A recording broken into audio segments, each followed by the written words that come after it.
এই এসির সমস্যাটা হচ্ছে চলে, ঠান্ডা হয় না। তো আমরা এসে দেখলাম যে এটা ঘুরিয়ে পাইপ লাগালাম, কারেন্ট টেম্পারেচারটা দেখলাম যে এসি চলতেছে ঠিক। এটা জেনারেলের 1.5 টনের একটা এসি, এসি চলতেছে, এসিতে গ্যাস কম। তো আমরা এখন এটাকে পার্ট টু পার্ট খুলে প্রেশার দিয়ে চেক করব আসলে এটা সমস্যাটা কি, কোন দিক থেকে লিকেজ হয়েছে, গ্যাস কমছে কীভাবে।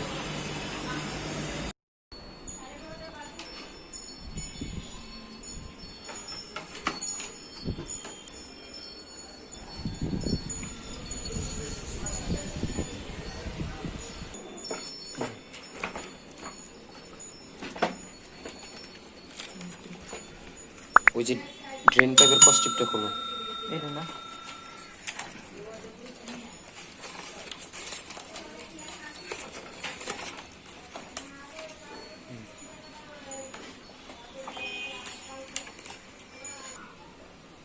ফ্যান মোটরটা ডিসি, রানার ক্লিন।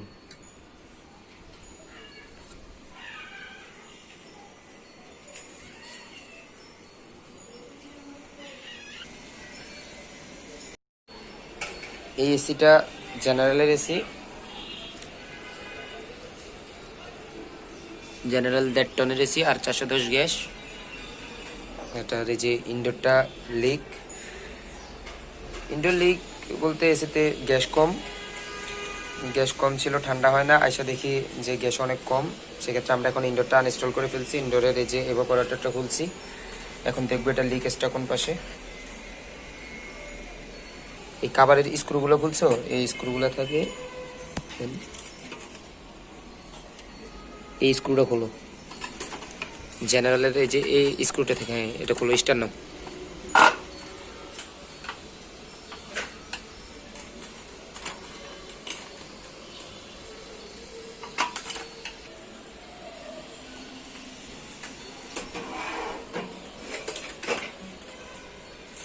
চেম্বারটা ধরো, এই যে কাভার খোলার সময় এনে দেখবা লক আছে, এই যে লকগুলো বুঝেই যায়। এই যে একটা লক, এই যে এটা লক, এরকম সেম 3-4টা লক থাকে। এই যে আরেকটা লক, এটা লক, এর একটা লক, এই লকগুলো টান দিয়ে কাভারটা খুলতে হবে। এই কাভারটার লকগুলো হচ্ছে এই যে লকগুলো, কথা হচ্ছে এই যে চেম্বারটা এভাপোরেটর 1টা 2টা 3টা লেয়ার, এই লেয়ারগুলোর ভিতরে দেখেন বুঝেই যাচ্ছে এই টিউবগুলো, কভার টিউবগুলো শুকনা, আর এই টিউবগুলো কেমন একটা ভিজা ভিজা তৈলাক্তক একটা ভাব আছে। আসলে চেম্বারে যদি লিকেজ হয় সেক্ষেত্রে আমরা জানি যে গ্যাস প্রেশারটা আস্তে আস্তে কমে এবং এরকম তৈলাক্ত একটা ভাব থাকে। আপনারা এই যে দেখতে পাচ্ছেন এগুলো কিন্তু শুকনো, এই যে একবার শুকনো, এইগুলো কিন্তু এক্সট্রা একটা বোঝা যায় যে তৈলাক্ত একটা ভাব। তারপর আমরা এটাতে প্রেশার দিব, প্রেশার দিয়ে দেখবো। আমরা এই যে এই পাশে তো জয়েন্টগুলো থেকে এই পাশটাও দেখলাম, লিকেজের কোনো সম্ভাবনা আছে না। এই পাশটা মোটামুটি শুকনোই দেখতেছি, লিকেজের যে একটা সিমটম এমন কোনো সিমটম নাই। আসলে এই অল্প একটু গ্যাস কমা চেম্বার দিয়ে সূক্ষ্ম লিকগুলো এগুলো খুঁজে পাওয়াটা অনেক টাফ, এগুলো খুবই ধৈর্য সহকারে আস্তে আস্তে খুঁজে প্রেশার দিয়ে খুঁজতে হয়। আমরা এটাকে প্রেশার দিব, প্রেশার দেওয়ার জন্য একটা সাইড আমরা ব্লক করে রাখছি, একটা সাইড দিয়ে আমরা প্রেশার দিব। কোয়ার্টারের যে পাশটা আছে ওই কোয়ার্টার দিয়ে 1/4-5টাতে গড়িয়ে পাইপ লাগিয়ে এটা দিয়ে আমরা প্রেশার দিব।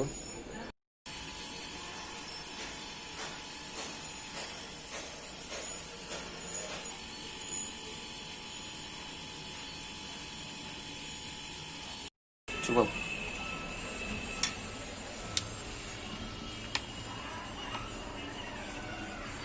দেখি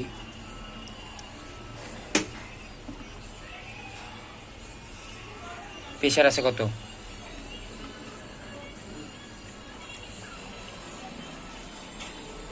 450 প্রেশার।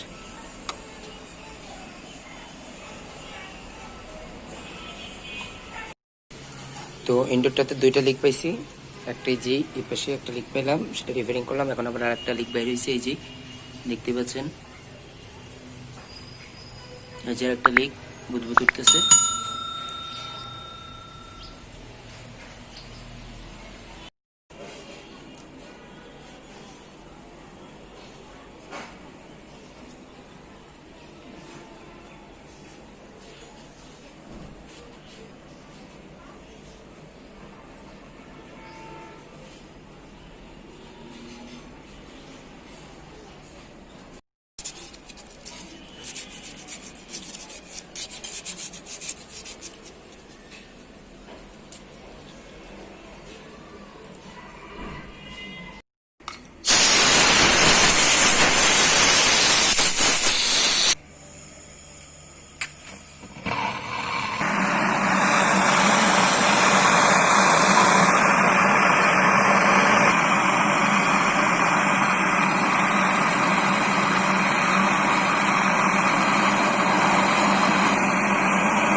তো এই যে এটা ওয়েল্ডিং করা শেষ।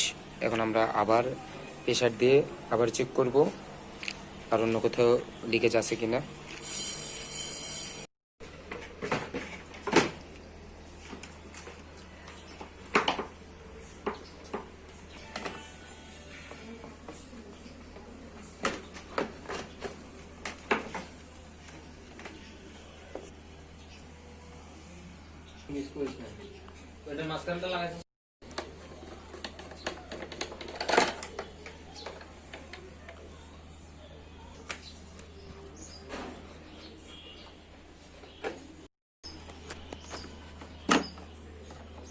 এগুলা প্লাস্টিক, হালকা হাতে টাইট দিবি।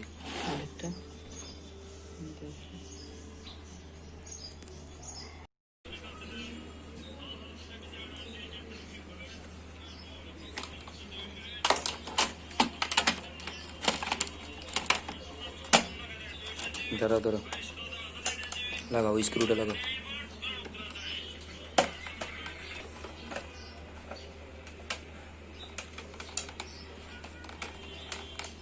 হয়েছে, এটা লাগাও।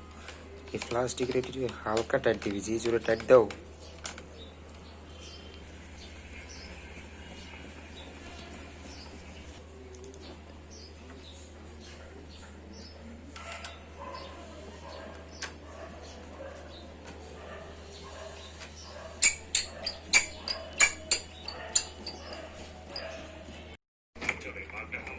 এসব সেনারা নিহত বা আহত হয়েছেন।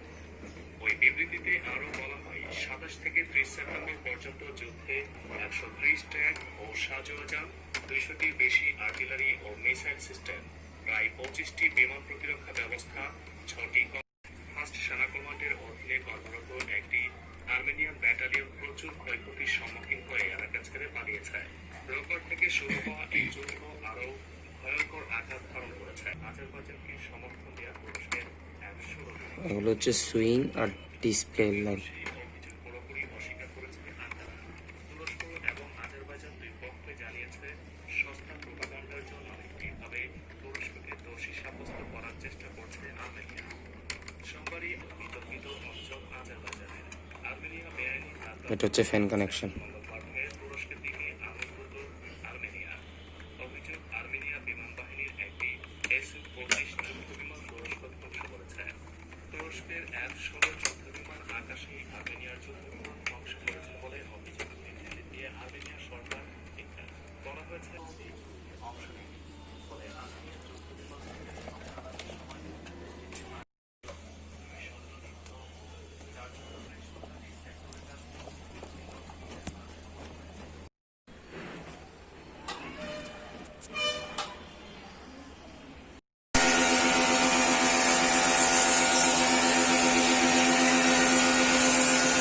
এত কাটলে মারছ এরকম মানে